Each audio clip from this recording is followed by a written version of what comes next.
नमस्कार दोस्तों। राहुल गांधी ने कहा कि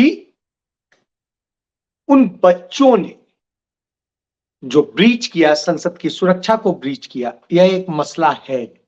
लेकिन इससे बड़ा मसला इस देश के अंदर बेरोजगारी है, महंगाई है, जिसके कारण यह बच्चे मजबूर हुए और उन्होंने ब्रीच किया संसद की सुरक्षा।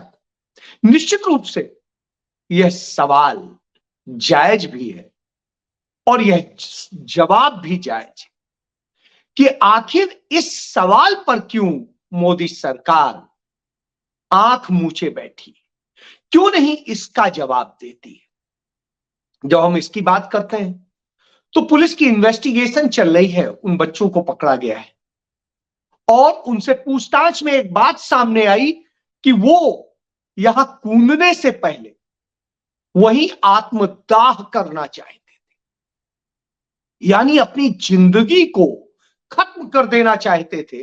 और इसकी उन्होंने प्लानिंग बनाई थी। उन्होंने प्लानिंग बनाई थी कि किस तरीके से देश का और दुनिया का ध्यान बेरोजगारी, महंगाई और दूसरी समस्याओं, मणिपुर हो, दूसरी जगह हो, लड़कियां असुरक्षित हो रही, इन सब मुद्दों को लेकर के करना है कि हमारा देश आखिर सोच क्या रहा है। जिन चीजों को, जिन बातों पे हर घर पर में चर्चा होनी चाहिए, उस पर चर्चा नहीं हो रही। कोई हिंदू कर रहा है, कोई मुस्लिम कर रहा है, कोई ईसाई कर रहा है, कोई सिख कर रहा है, कोई जाति के नाम पे मरा जा रहा है, कोई धर्म के नाम पे मरा जा रहा है। रोज ब रोज कत्ल हो रहे, रोज ब रोज लोग मारे जा रहे हैं, बेटियों के साथ यौन शोषण हो रहा है।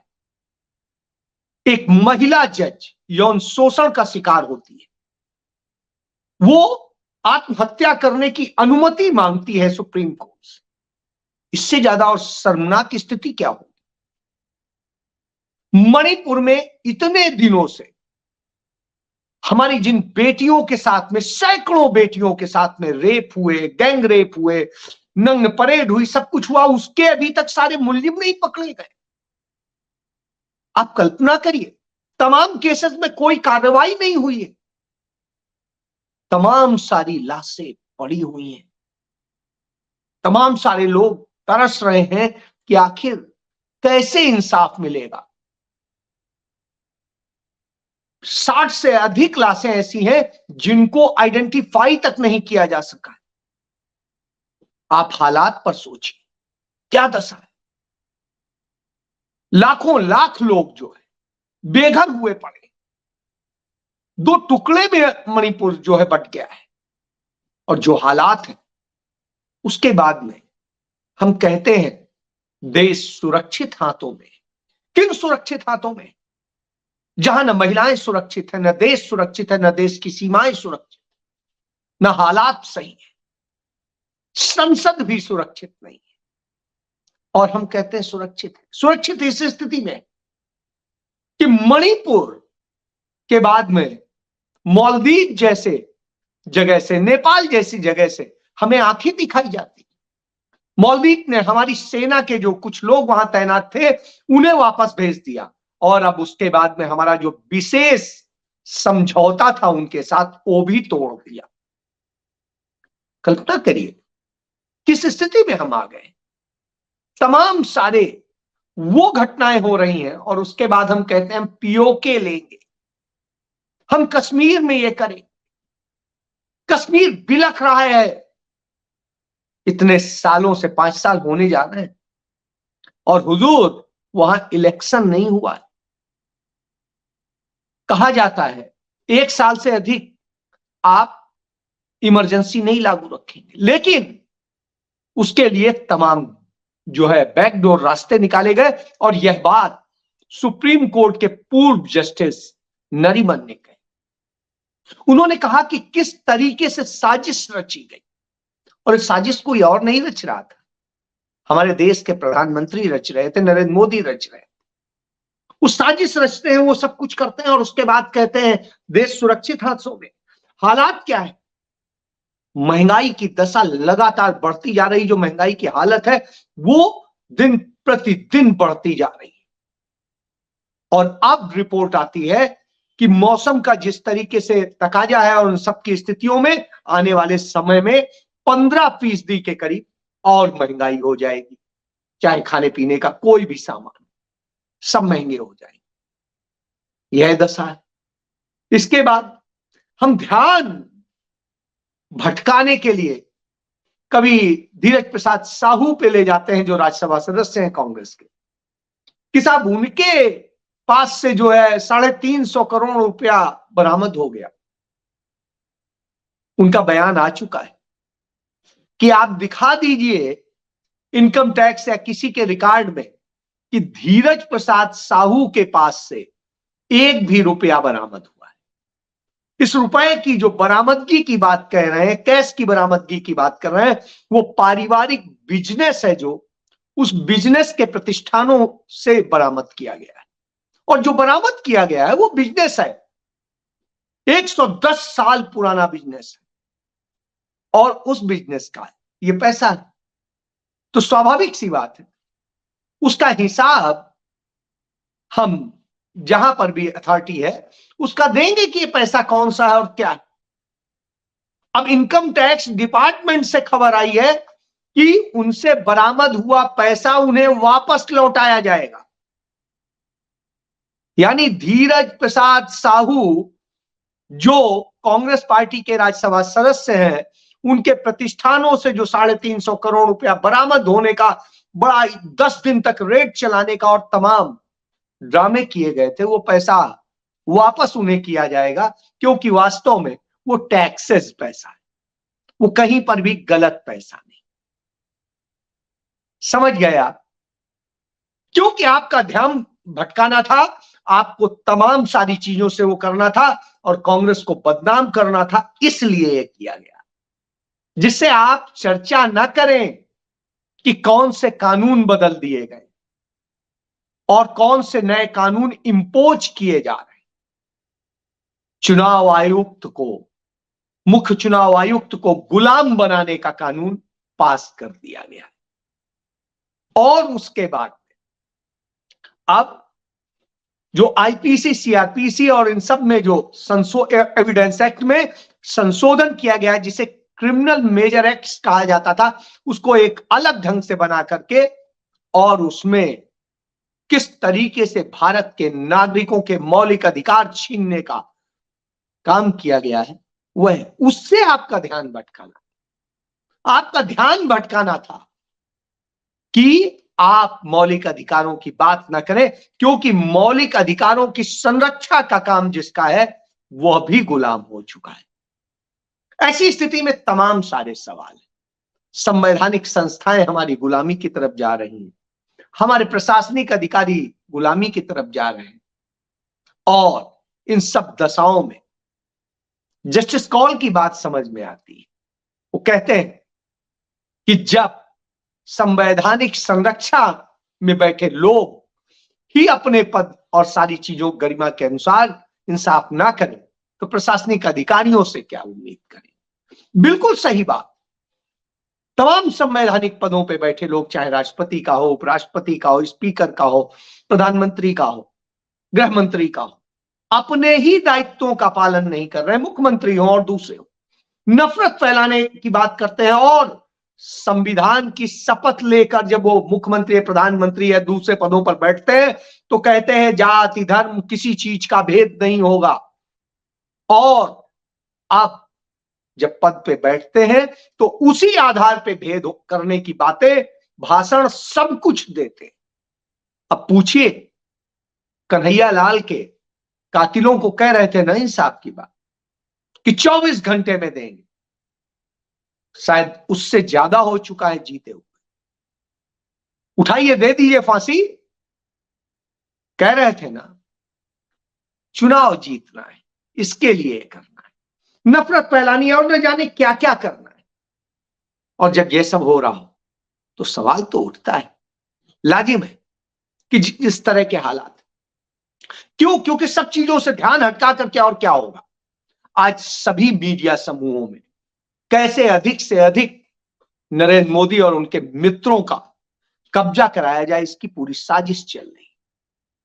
जिस तरीके से अंबानीज की को तमाम सारे मीडिया हाउसेज बिकवा दिए गए, कब्जा करा दिए गए, उसी तरीके से अडानीज को तमाम सारे मीडिया हाउस कब्जा करा दिए गए, और अब अडानी को आईएनएस को भी दिलवा दिया गया पौने पौने दाम पे। तो आप समझ सकते हैं, क्योंकि मीडिया पे कब्जा होगा तो ये गोदी मीडिया इंप्रेशन बनाता है। मीडिया को इसीलिए गुलाम बनाया गया, सबसे पहला गुलाम मीडिया को ही बनाया गया, और मीडिया के बाद सबको बनाते चले गए, जिससे कि हम कुछ भी करें, हमारे गंदगी को साफ करने का जिम्मा मीडिया का, उसे जस्टिफाई करने का जिम्मा मीडिया का। वो बताता घूमेगा कि हाँ साहब बहुत अच्छा हुआ, बहुत ये हुआ, सब कुछ मनमानी हो रही, और वो मनमानी एक जगह नहीं हो रही, वहां से लेके न्यायपालिका तक सब जगह मनमानी हो रही।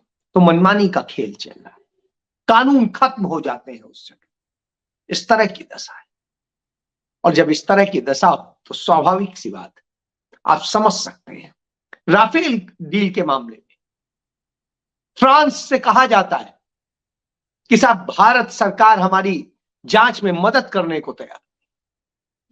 क्यों? यदि आप घोटालेबाज नहीं है तो आप करिए, मदद कीजिए, लेकिन साहब आप नहीं करेंगे, यह दशा होती। तो इस तरह की स्थिति है, और बाकी पड़ोसी देश आपको आंखें दिखाई रहे हैं। आप पीओके की बात करते रहिए। आज हमारे लिए वो सौभाग्यशाली दिन है जब श्रीमती इंदिरा गांधी ने पाकिस्तान को दो टुकड़े कर दिया था, दुनिया का भूगोल बदल दिया था, एक नए देश को पैदा कर दिया था, और उस देश का नाम था बांग्लादेश। विश्व युद्ध के बाद में दुनिया का एक पहला आत्मसमर्पण था जब पाकिस्तान की 93,000 सेना ने हमारे सैन्य अफसरों के सामने सरेंडर किया, अपने हथियार सौंपे थे। इतना बड़ा सरेंडर जनरल नियाजी ने मत्था टेक दिया था। आप सोचिए, हिंदुस्तान ने झंडा फहरा दिया था, तिरंगा, वह हिंदुस्तान है।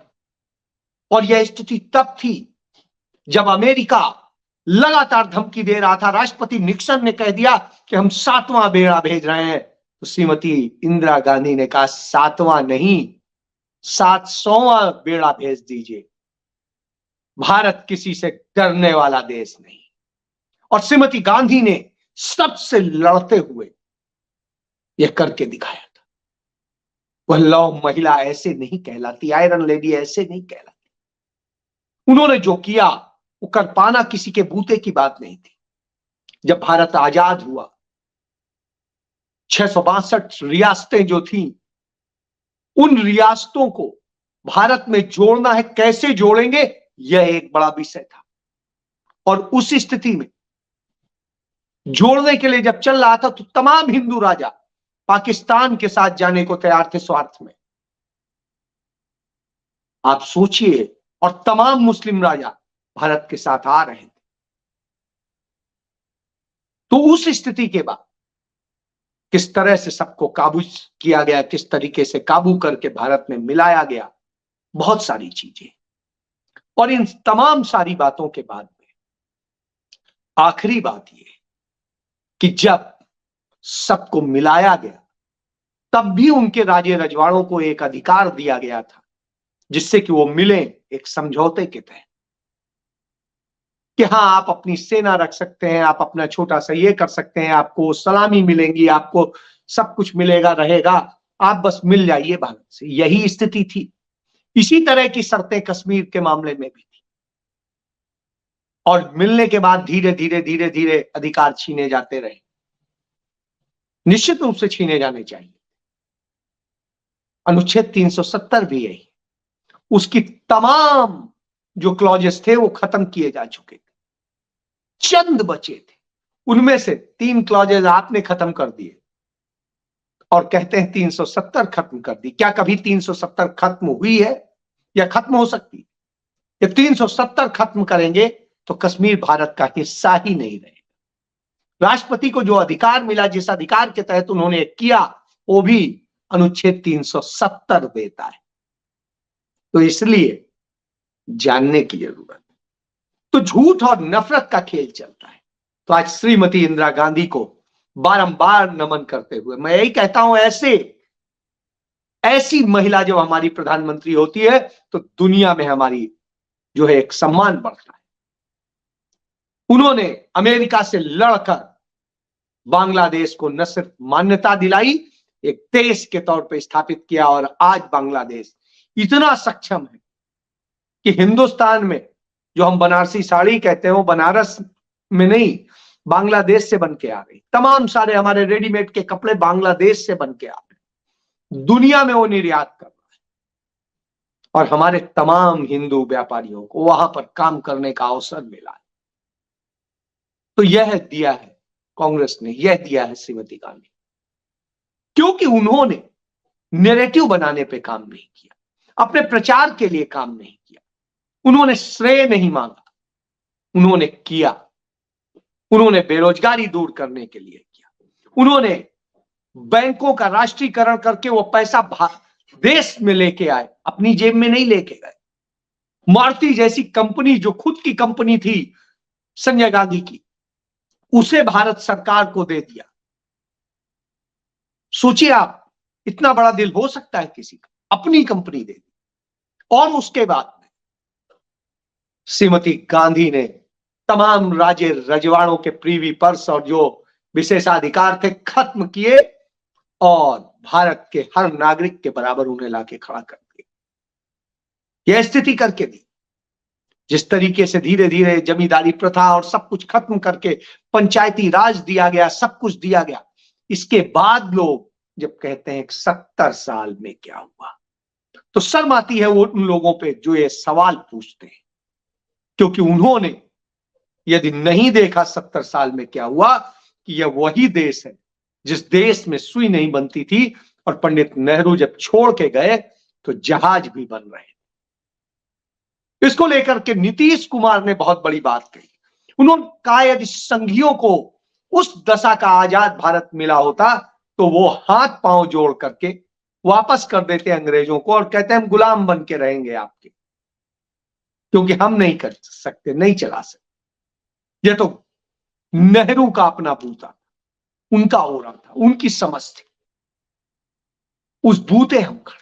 इसीलिए उन्होंने रोजगार पर सोचा, इसीलिए उन्होंने देश के तमाम समस्याओं पर सोचा, बेरोजगारी महंगाई पर सोचा, लोगों को कैसे सक्षम बनाया जाए उस पर सोचा, देश को कैसे सशक्त और सक्षम आत्मनिर्भर बनाया जाए उस पर सोचा। हरित क्रांति, दुग्ध क्रांति और तमाम सारी आयुध क्रांति, औद्योगिक क्रांति, तमाम सारी चीजें इस देश में तमाम बांध बनाए, तमाम सारी चीजें बनाई, जिससे आपको और हमें रोटी मिल सके, पानी मिल सके, हम अच्छी हवा ले सकें और सब कुछ ले।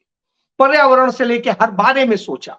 एक शहर बनाया, चंडीगढ़ जैसा मॉडर्न सिटी उस जमाने में बनाया और सोचा, तो साहब उसके साथ में एक आर्टिफिशियल मैन मेड जंगल भी बनाया, जिससे यहां का पर्यावरण कभी खराब ना हो। मैन मेड झील बनाई, जिससे यहां पर कभी भी यह स्थिति ना हो। यह सोच होती है, इसे विजनरी प्राइम मिनिस्टर कहते।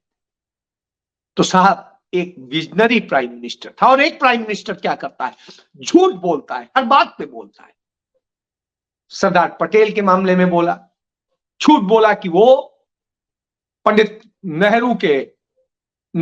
नेहरू सरदार पटेल के अंतिम संस्कार में नहीं गए थे, जबकि वास्तविकता यह है कि वो वहां गए ही नहीं, बल्कि उनकी पूरी जो यात्रा थी उसमें पूरा शामिल हुए, और तमाम सारी चीजें रही, भाषण दिया, राष्ट्रपति भी गए और सब कुछ।